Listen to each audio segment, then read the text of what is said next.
Hi friends, welcome back to Nextex Academy Numerical Skills Classroom. Numerical Skills Classroomil നമുക്ക് ഇന്ന് truth ടേബിളിന്റെ മൂന്നാം ഭാഗമാണ് പഠിക്കാനുള്ളത്. അതിനു മുമ്പായിട്ട് ഈ ക്ലാസ് കാണുന്നതിന് മുമ്പേ നിങ്ങൾ ഇതിനു മുമ്പ് ഞാൻ ചെയ്തിട്ടുള്ള 2 വീഡിയോസ് ഈ ഒരു വിഷയത്തെക്കുറിച്ച് അത് കണ്ടതിന് ശേഷം മാത്രമേ ഈ ക്ലാസ്സിലേക്ക് നിങ്ങൾ വരാൻ പാടുള്ളൂ. ഇനി കണ്ടിട്ടില്ല എങ്കിൽ ആ ക്ലാസ്സുകൾ കാണുക. അതിനുവേണ്ടി നിങ്ങൾക്കായി ഡിസ്ക്രിപ്ഷൻ ബോക്സിൽ ആ 2 ക്ലാസ്സുകളുടെ ലിങ്ക് ഞാൻ കൊടുത്തിട്ടുണ്ട്. അപ്പോൾ അതിനുശേഷം മാത്രം തുടർന്ന് കാണുക.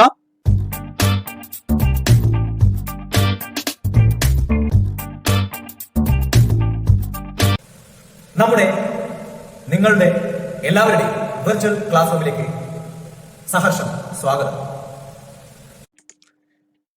കഴിഞ്ഞ ക്ലാസിന്റെ തുടർച്ചയായി നമ്മൾ ഇന്ന് പഠിക്കാൻ വേണ്ടി പോകുന്നത് കണ്ടീഷണൽ സ്റ്റേറ്റ്മെന്റ്സ് എന്താണ് എന്നതാണ്. കണ്ടീഷണൽ സ്റ്റേറ്റ്മെന്റ്സ് ട്രൂത്ത് ടേബിളിൽ എങ്ങനെയാണ് റെപ്രസെന്റ് ചെയ്യുന്നത് എന്നതും കൂടിയാണ്. അപ്പോൾ നമുക്ക് ആദ്യമായി കണ്ടീഷണൽ സ്റ്റേറ്റ്മെന്റ്സ് എന്താണ് എന്ന് പഠിക്കാം. Conditional statements. By conditional statements we mean implication which denoted by the symbol gives. നമ്മൾ gives എന്നാണ് കെമിസ്ട്രിയിലൊക്കെ നമ്മൾ ഈ ഒരു സിമ്പലിന് പറയാറ്. അപ്പോൾ ഈ ഒരു ആരോ മാർക്ക് സിമ്പൽ കൊണ്ടാണ് കണ്ടീഷണൽ സ്റ്റേറ്റ്മെന്റ്സിൽ നമ്മൾ എഴുതുന്നത്, അതിനെ റെപ്രസെന്റ് ചെയ്യുന്നത്. സോ ഈ ഒരു ആരോ മാർക്ക് സിമ്പൽ ഇംപ്ലൈസ് എന്നാണ് റീഡ് ചെയ്യുന്നത്. Here Q depends upon P. ഓർക്കേണ്ട കാര്യം Q depends upon P, but P need not depends upon Q.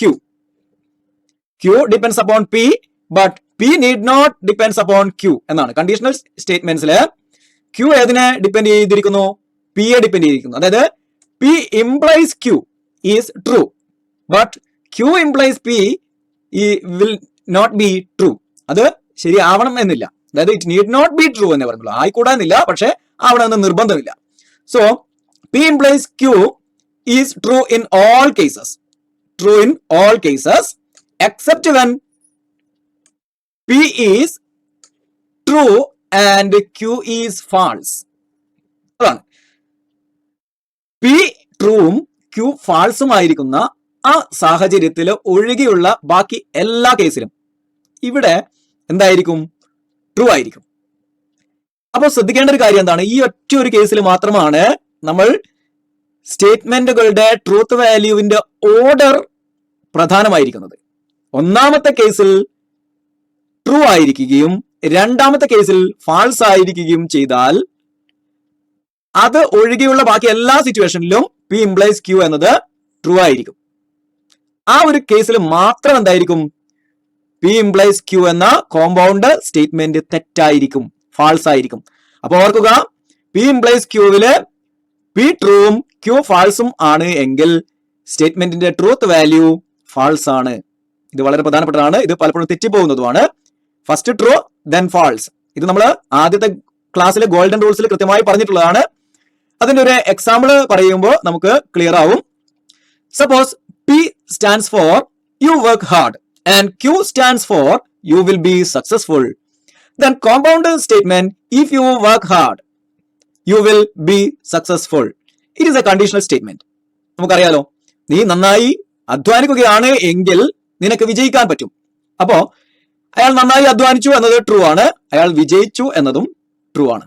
ഇനി അയാൾ നന്നായി അധ്വാനിച്ചു എന്നാൽ അയാൾ വിജയിച്ചില്ല, അങ്ങനെ ഒരു സ്റ്റേറ്റ്മെന്റ്, അങ്ങനെ ഒരു സാധ്യത വരുമ്പോൾ അത് തെറ്റാണ്. കാരണം അയാൾ നന്നായി അധ്വാനിച്ചിട്ടുണ്ടെങ്കിൽ അയാൾക്ക് വിജയിക്കാൻ പറ്റും എന്ന സെന്റൻസ് ശരിയാണെങ്കിൽ അയാൾ നന്നായി അധ്വാനിച്ചു, അതുകൊണ്ട് തന്നെ അയാൾ വിജയിച്ചു എന്ന് മാത്രമേ പറയാൻ പറ്റുള്ളൂ. അയാൾ നന്നായി അധ്വാനിച്ചില്ല എന്നാൽ വിജയിച്ചില്ല എന്നുള്ളത് ശരിയാണ്. അതേസമയം അയാൾ നന്നായി അധ്വാനിച്ചു എന്നിട്ടും വിജയിച്ചില്ല എന്നുള്ളത് തെറ്റാണ്. അപ്പൊ ആദ്യത്തത് ട്രൂവും പിന്നത്തത് ഫാൾസും ആണ് എങ്കിൽ ആ സ്റ്റേറ്റ്മെന്റിന്റെ ട്രൂത്ത് വാല്യൂ ഫാൾസ് ആണ്. In symbols we can write P implies Q.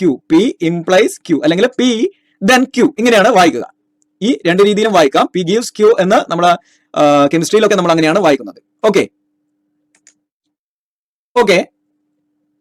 അപ്പൊ ഒരു എക്സാമ്പിൾ നമുക്ക് നോക്കാം. Construct the truth table for P implies Q. P എന്ന സ്റ്റേറ്റ്മെന്റിൽ തന്നെ Q ഇംപ്ലൈഡ് ആണ്, എന്നാൽ തിരിച്ചങ്ങനെ ആവണമെന്നില്ല. Q ഉണ്ട് എന്നതുകൊണ്ട് P ഉണ്ട് എന്ന് നമുക്ക് ഉറപ്പ് പറയാൻ പറ്റില്ല.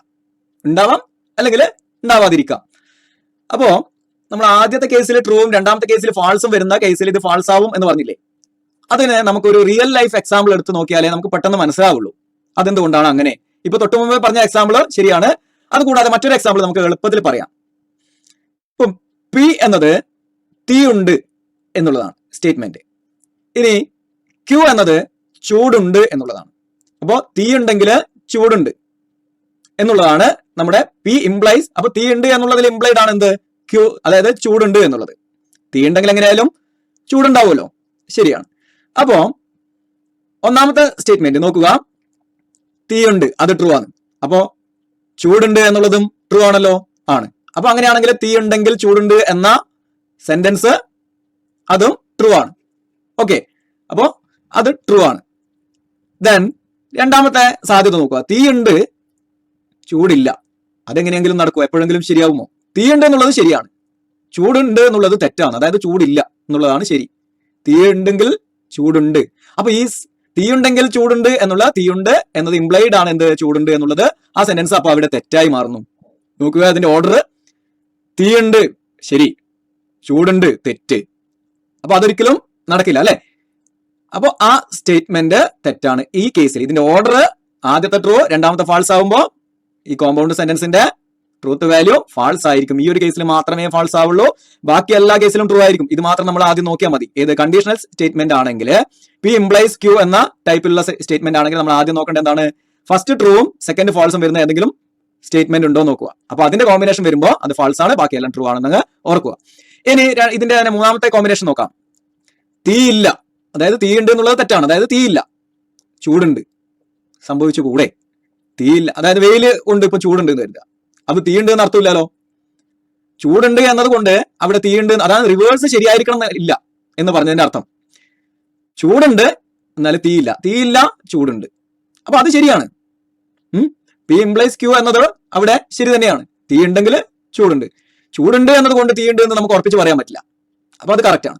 ഇനിയോ അടുത്തത്, തീയുണ്ട് എന്നത് തെറ്റാണ്. അതായത് തീയില്ല, ചൂടുമില്ല. തീയില്ല ചൂടുമില്ല, അത് ശരിയാണല്ലോ, ശരിയാണ്. അപ്പൊ ഒറ്റൊരു കേസിൽ മാത്രമേ ഫാൾസ് ആവുന്നുള്ളൂ. തീ ഉണ്ട് ചൂടില്ല എന്ന് പറഞ്ഞാൽ നടക്കുന്ന കാര്യമല്ല. ഓക്കെ, അപ്പോ ആ രീതിയിൽ ഈ എക്സാമ്പിൾ മനസ്സിൽ വെച്ച് കഴിഞ്ഞാൽ നമുക്ക് പെട്ടെന്ന് ഉത്തരത്തിലേക്ക് എത്താൻ പറ്റും. ഇനി മറ്റൊരു എക്സാമ്പിൾ നോക്കാം, മറ്റൊരു ക്വസ്റ്റ്യൻ നോക്കാം. P stands for the triangle is equilateral. The triangle is equilateral. എന്താണ് ഇക്വിലാറ്ററൽ ട്രയാങ്കിളിന്റെ പ്രത്യേകത എന്ന് നമുക്കറിയാം. Q stands for 3 sides of the triangle are of equal length. Equilateral ട്രയാങ്കിളിന്റെ പ്രത്യേകത എന്താണ്? 3 സൈഡും ഈക്വൽ ലെങ്ത് ആയിരിക്കും എന്നത് തന്നെയാണ്. അപ്പൊ ഒന്നാമത്തെ സ്റ്റേറ്റ്മെന്റ് പറയുന്നത് എന്താണ്? The triangle is equilateral. രണ്ടാമത്തെ statement, the 3 sides of the triangle are of equal length. The compound statement is, if the triangle is equilateral, 3 sides of the triangle are of equal length. If the triangle is equilateral, then 3 sides of the triangle are of equal length. Equilateral triangle ആണ് അത് എന്നതിൽ implied ആണ് എന്ത്? 3 സൈഡും equal ആയിരിക്കും എന്നുള്ളത്. അപ്പോ ഇതിനെ നമുക്ക് ട്രാൻസ്ലേറ്റ് ചെയ്യണം, this compound sentence into symbolic expression, അല്ലെ? Symbolic form and give its equivalent statement both in words and symbols.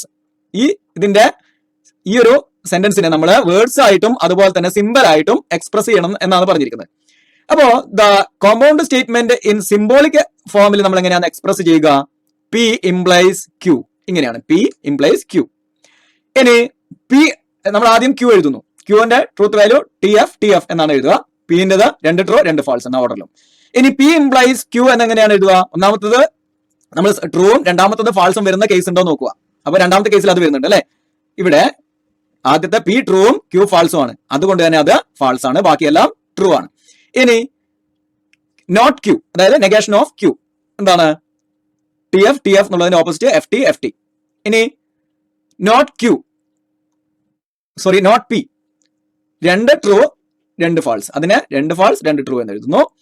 ഇനി Q not implies P not.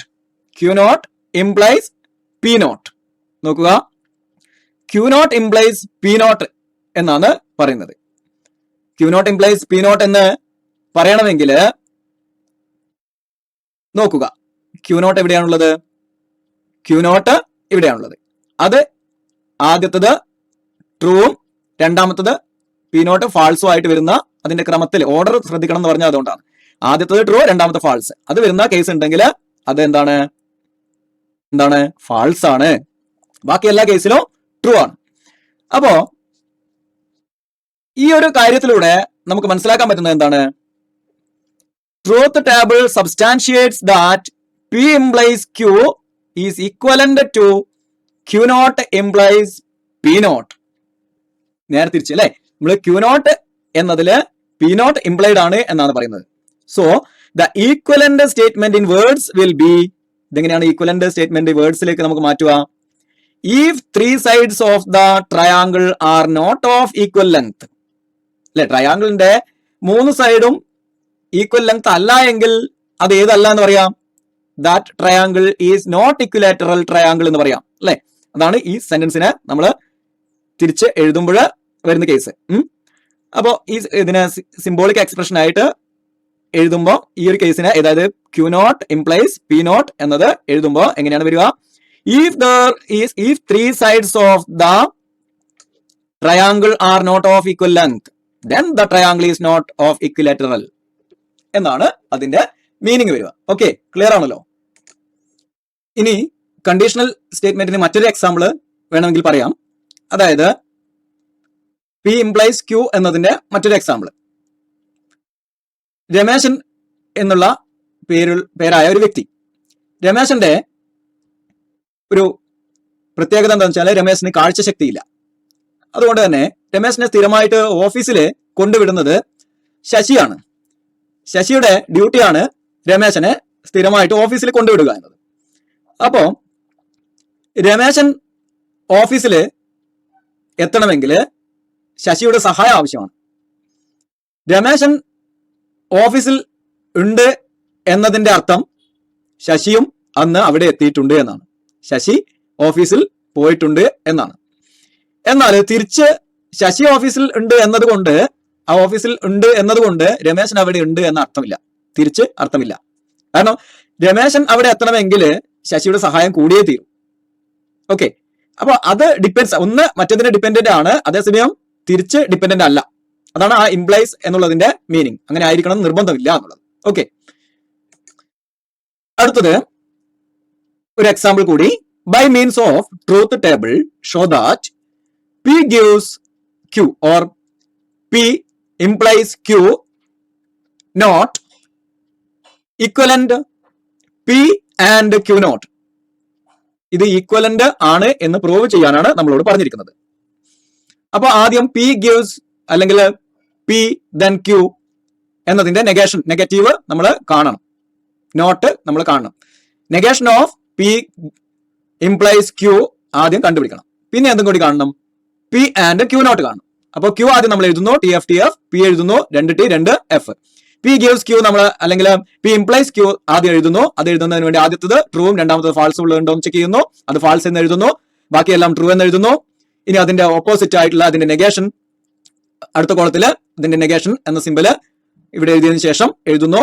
ടിന്റെ F ആയി മാറുന്നു, F എല്ലാം T ആയി മാറുന്നു. ഇനി Q not നമ്മൾ കാണുന്നു, Qന്റെ നേരെ ഓപ്പോസിറ്റ് സിമ്പൽ T F ആയി മാറുന്നു, F T ആയി മാറുന്നു. അതിനുശേഷം P and Q not, P and Q not and ആണ്, അതുകൊണ്ട് തന്നെ രണ്ടും ട്രൂ ആവുന്നുണ്ടോ നോക്കണം. അപ്പോൾ P എടുക്കുന്നു, ഇനി Q not എടുക്കുന്നു, ഒന്നാമത്തെ കോളവും അഞ്ചാമത്തെ കോളവും. അപ്പോൾ അതില് രണ്ടും ട്രൂ ആയിട്ടുള്ളത് ഒറ്റൊരു കേസിലാണുള്ളത്. രണ്ടാമത്തെ കേസ് അത് നമ്മൾ ട്രൂ എഴുതുന്നു, ബാക്കിയെല്ലാം ഫാൾസ് ആയിരിക്കുന്നു, അല്ലെ. ഓക്കെ, അപ്പോ ഇനി ഇത് എല്ലാം സെയിം ആണോ എന്ന് ചെക്ക് ചെയ്യണ്ടേ? അതിന് വേണ്ടിയിട്ട് നമ്മൾ ആദ്യം കണ്ടെത്തിയതും, അതായത് നാലാമത്തെ കോളവും ആറാമത്തെ കോളവും സെയിം ആണോ എന്ന് ചെക്ക് ചെയ്യുന്നു. ഇവിടെ F T F. അപ്പൊ ഇത് സെയിം ആണ് അല്ലെ റിസൾട്ട് കിട്ടിയിരിക്കുന്നത്. അതുകൊണ്ട് നമ്മൾ P implies Q not equivalent to P and Q not, അല്ലെ. Negation of P implies Q is equivalent to P and Q not എന്ന് നമുക്ക് പറയാം എന്ന ഒരു അനുമാനത്തിൽ നമ്മൾ എത്തിച്ചേരുന്നു. ക്ലിയർ. ഇനി ലാസ്റ്റ് ഒരു ക്വസ്റ്റ്യൻ കൂടി നോക്കാം നമുക്ക്. Are the following statements equivalent എന്നുള്ളതാണ്. If the traders do not reduce the price when the government will take action against them.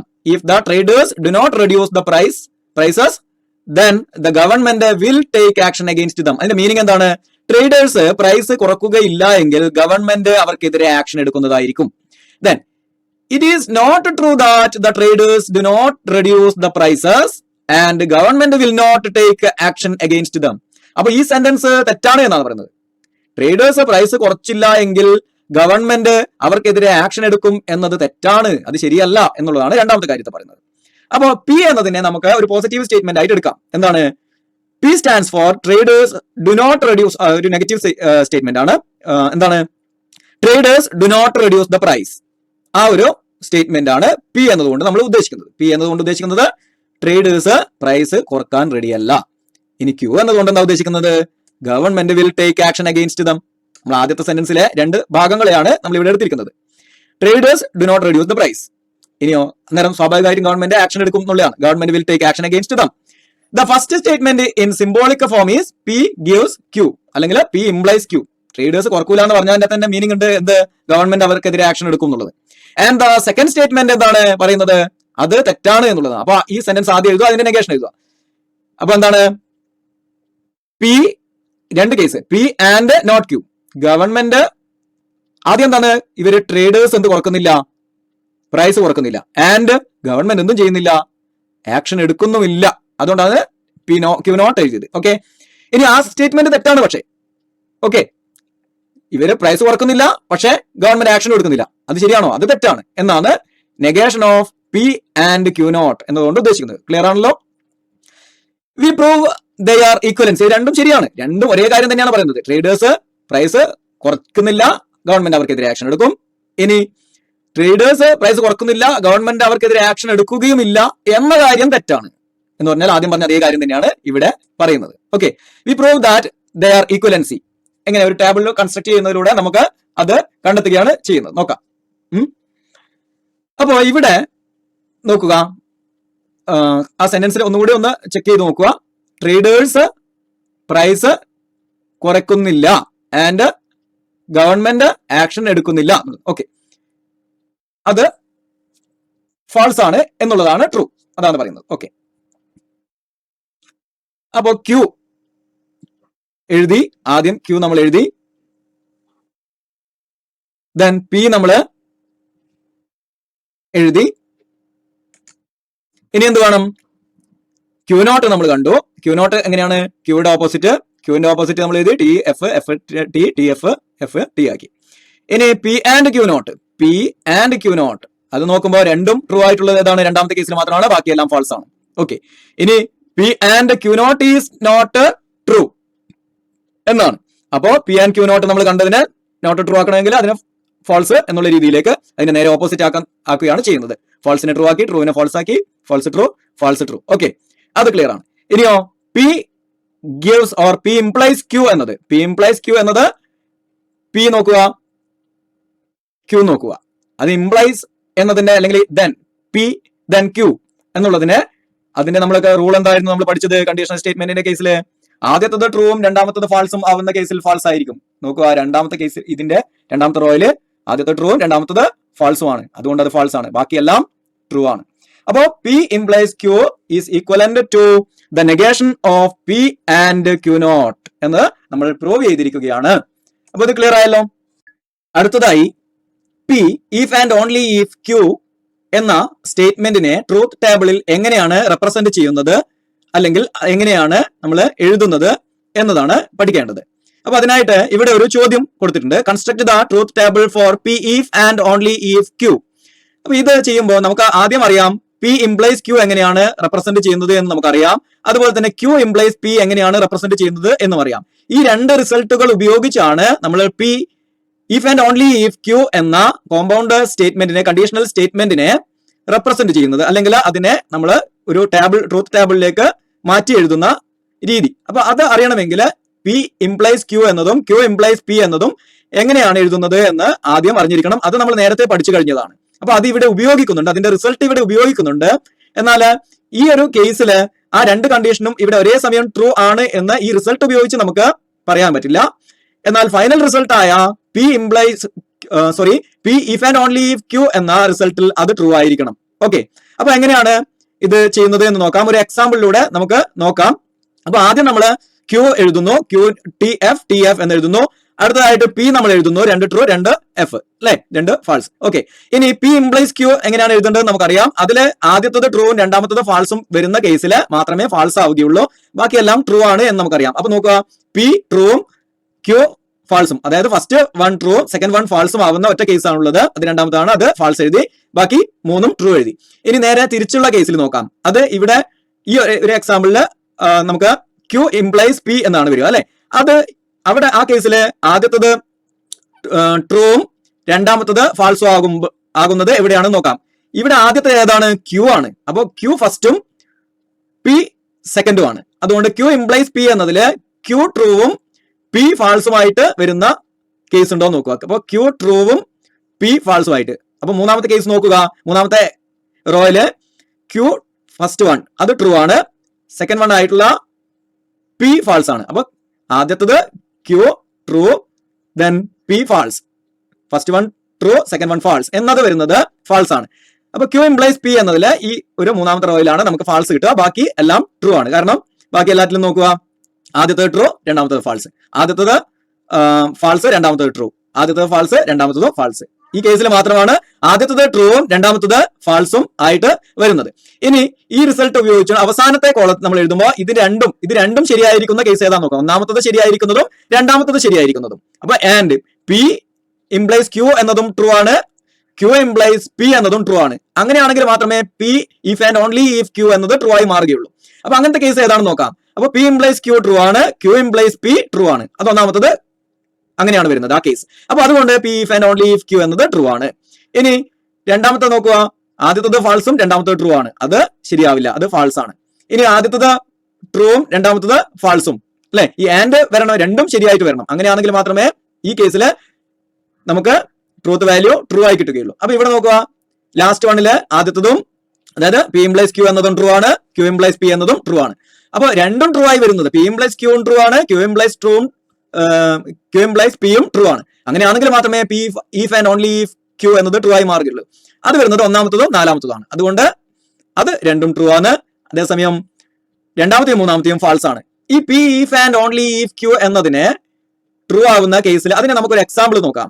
എങ്ങനെയാണ് എക്സാമ്പിൾ എന്ന് പറയുമ്പോൾ, ഇപ്പൊ പവർ ഉണ്ട് എങ്കിൽ ഷോക്ക് അടിക്കും. പവർ ഉണ്ടെങ്കിൽ അത് തൊട്ട് കഴിഞ്ഞാൽ ഷോക്ക് അടിക്കും. അപ്പൊ അത് ശരിയാണ്, പവർ ഉണ്ട് ഷോക്ക് അടിച്ചു. അപ്പൊ പവർ ഉണ്ടെങ്കിൽ ഷോക്ക് അടിക്കും എന്നത് ആ കണ്ടീഷണലാണ്. ഇനി ഷോക്ക് അടിച്ചു, അടുത്തത് എന്താണ്? പവർ ഇല്ല ഷോക്ക് അടിച്ചില്ല. അവസാനത്തെ കേസ് പവർ ഇല്ലെങ്കിൽ ഷോക്ക് അടിക്കൂല, പവർ ഉണ്ടെങ്കിൽ മാത്രമേ ഷോക്ക് അടിക്കുള്ളൂ. ഓക്കെ, അപ്പൊ ആ കേസിൽ അങ്ങോട്ടും ഇങ്ങോട്ടും ഷോക്ക് അടിച്ചു എങ്കിൽ അതിന്റെ അർത്ഥം പവർ ഉണ്ട് തന്നെയാണ്. ഓക്കെ, ഷോക്ക് അടിച്ചില്ല എങ്കിൽ പവർ ഇല്ല എന്ന് വന്നർത്ഥം. അപ്പൊ ഈ കേസിൽ അങ്ങോട്ടും ഇങ്ങോട്ടും സാറ്റിസ്ഫൈ ചെയ്യുന്നത് ആദ്യത്തതും അവസാനത്തതും മാത്രമാണ്. പവർ ഉണ്ട് ഷോക്ക് അടിച്ചു, പവർ ഇല്ല ഷോക്ക് അടിച്ചില്ല. ഓക്കെ, അപ്പോ ഇതാണ് ഇതിന്റെ ഒരു എക്സാമ്പിൾ ആയിട്ട് നമുക്ക് പറയാൻ പറ്റുന്നത്. ഈ ഒരു എക്സാമ്പിളോട് കൂടി നമ്മൾ ട്രൂത്ത് ടേബിളിന്റെ മുഴുവൻ കാര്യങ്ങളും പറഞ്ഞു കഴിഞ്ഞു. ഇനി നിങ്ങൾ ചെയ്യേണ്ടത് കുറച്ച് ചോദ്യങ്ങൾ തരാം. ആ ചോദ്യങ്ങള് മുഴുവനായിട്ടും ഒരു ട്രൂത്ത് ടേബിള് കൺസ്ട്രക്ട് ചെയ്തിട്ട് ഓരോ ക്വസ്റ്റ്യൻസും, അത് മൊത്തത്തില് ഒരു 14 ക്വസ്റ്റ്യൻസ് ഇവിടെ തന്നിട്ടുണ്ട് നിങ്ങൾക്കായിട്ട്. ഈ 14 ചോദ്യങ്ങളും ചെയ്തിട്ട് കൃത്യമായ രീതിയിൽ ശരിയുത്തരം കിട്ടി എന്ന് ഉറപ്പുവരുത്തുക. അത് ഉറപ്പുവരുത്തി ഇങ്ങനെ പ്രാക്ടീസ് ചെയ്തുകൊണ്ടേയിരിക്കുക. അങ്ങനെയാണ് എങ്കിൽ ട്രൂത്ത് ടേബിള് വളരെ ഈസി ആയിട്ട് നിങ്ങൾക്ക് മനസ്സിലാക്കാനും പഠിക്കാനും കഴിയും എന്നുള്ള കാര്യം സംശയലേശമന്യേ ഉറപ്പിക്കാം. ഓക്കെ, വീഡിയോ പോസ്റ്റ് ചെയ്ത് വെച്ചതിന് ശേഷം എല്ലാ ചോദ്യങ്ങളും എഴുതിയെടുക്കുക. അതിനുശേഷം നിങ്ങൾ ഒരു നോട്ട് പുസ്തകത്തിലെ എല്ലാ ഉത്തരങ്ങളും എഴുതി വെക്കുക. എന്നിട്ട് നിങ്ങളുടെ ഉത്തരം ശരിയാണ് എന്ന് ഉറപ്പുവരുത്തുക. സംശയങ്ങൾ വല്ലതും ഉണ്ടെങ്കിൽ നമ്മുടെ വീഡിയോസ് മുൻപ് ഉള്ളത് ഓരോ വീഡിയോസും എടുത്ത് കാണുക. ഈ ഭാഗം വരുന്ന വീഡിയോസ് കൃത്യമായിട്ട് കണ്ടിട്ട് അത് ഉറപ്പിച്ചതിന് ശേഷം പഠിച്ചതിന് ശേഷം വീണ്ടും ഒന്നും കൂടി ഇത് തെറ്റിയ ഭാഗങ്ങൾ തിരുത്തി ചെയ്യുക. ഓക്കെ, ക്ലാസ് ഇഷ്ടമായി എങ്കിൽ വീഡിയോ ലൈക്ക് ചെയ്യുക. അതുപോലെ തന്നെ കൂട്ടുകാർക്കായി ഷെയർ ചെയ്യുക. എന്തെങ്കിലും തരത്തിലുള്ള കാര്യങ്ങൾ ഇതിനെക്കുറിച്ച് നിങ്ങൾക്ക് പറയാനോ പുതിയ ക്ലാസ്സുകൾ ആവശ്യമായിട്ടോ ഉണ്ടെങ്കിൽ തീർച്ചയായും അതിനെക്കുറിച്ച് വീഡിയോയുടെ താഴെ കമന്റ് ചെയ്യുക. തുടർന്നുള്ള ക്ലാസ്സുകൾക്കായി വീണ്ടും ചാനൽ സന്ദർശിക്കുക. Thank you.